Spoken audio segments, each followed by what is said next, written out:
Ikalawang araw matapos ang magnitude 6.9 na lindol sa Cebu, nanatili sa 72 ang death toll. Kabilang po dyan ang maginang natabunang magkayakap sa ilalim ng gumong pension house sa Bogo City. Yun nga lang, marami pang hinahanap mula sa mga guho. Higit 300 naman ang sugatan dahil sa lindol. Nasa frontline ng balita, live si Jan Rawan ng News 5 Visayas. Jan, kamusta ang sitwasyon dyan ngayong gabi?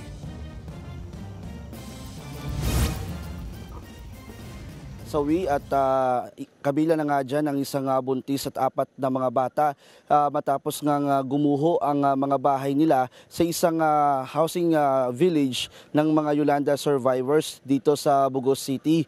Dahil dyan ay pinag-utos na wag na itong tirhan itong mga nagkabitak-bitak nila mga bahay at habang ipinangako naman ni Pangulong Bongbong Marcos na tutulungan ang mga apektadong residente. Patuloy ngayon Bok ang retrieval operations sa tumaasa ang mga residente ng mga relief goods.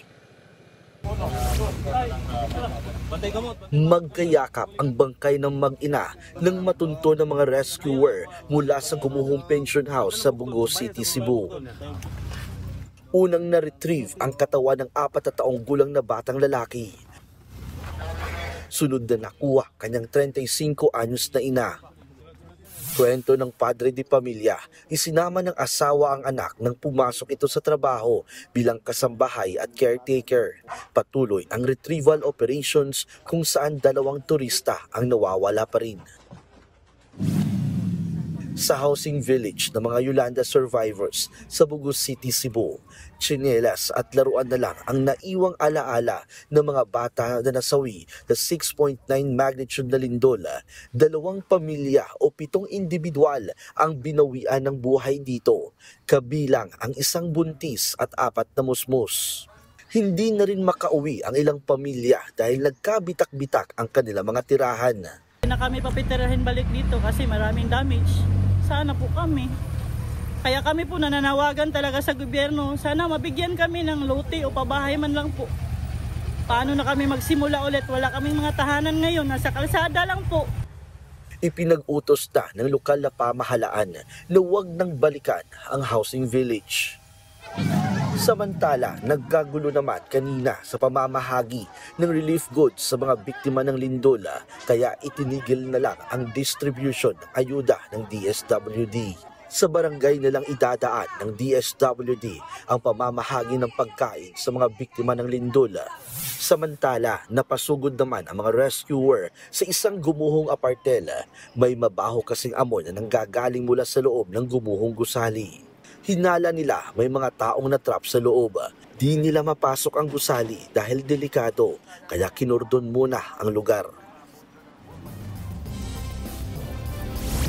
Bok, may mga pamilya pa rin na mga natutulog sa tabing kalsada dahil nga natatakot pa rin na dahil sa mga nararanasan ng mga aftershocks. At isa nga dito si Nanay. Nay, magandang gabi po. Ano po yung pangalan natin? Si Elisa Muñazque. Si Nanay Elisa.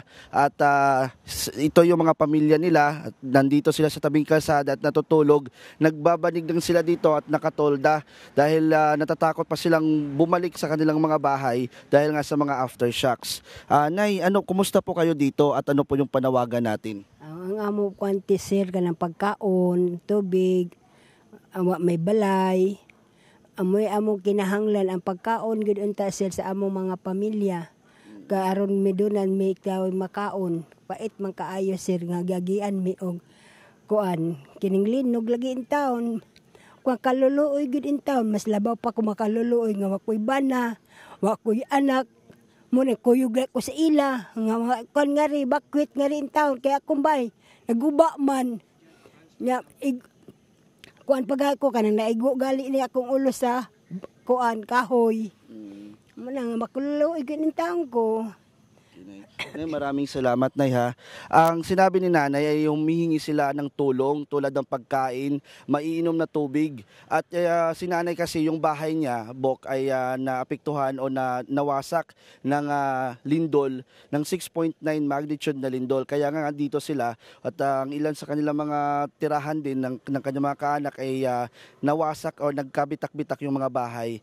Kaya umaasa sila, bukod sa pagkain at maiinom na tubig, construction construction materials para maitayo nila ulit yung mga bahay nila na naapektuhan itong pagyanig ng 6.9 magnitude na lindol dito sa northern part ng Cebu. Bok, napapansin natin sa nung unang gabi na pagyanig, matapos yung pagyanig ng malakas na lindol, ay maraming mga tao na natutulog sa tabing kalsada. Pero sa mga ngayon, after 2 days, ay medyo kumonti na sila.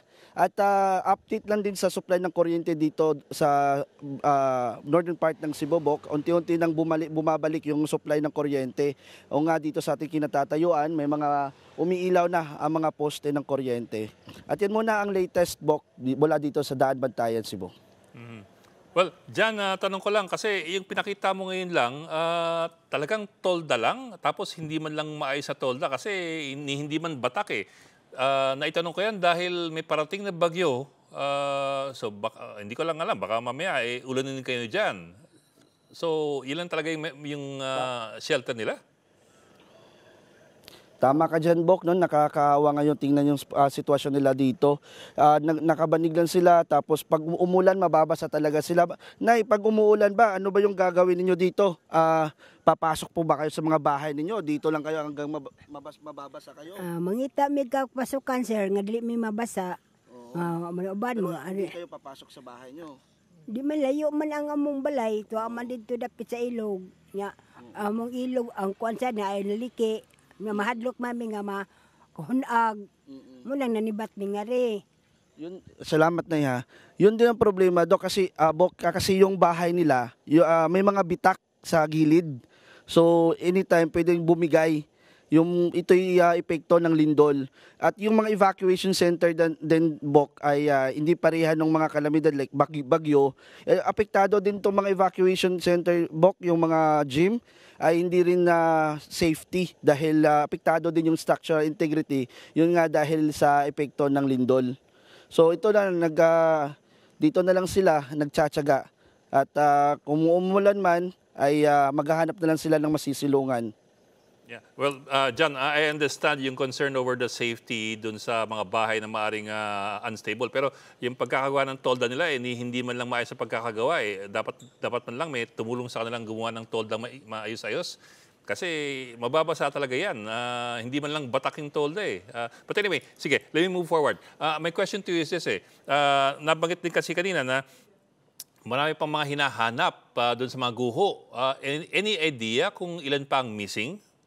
Kahit ballpark figure?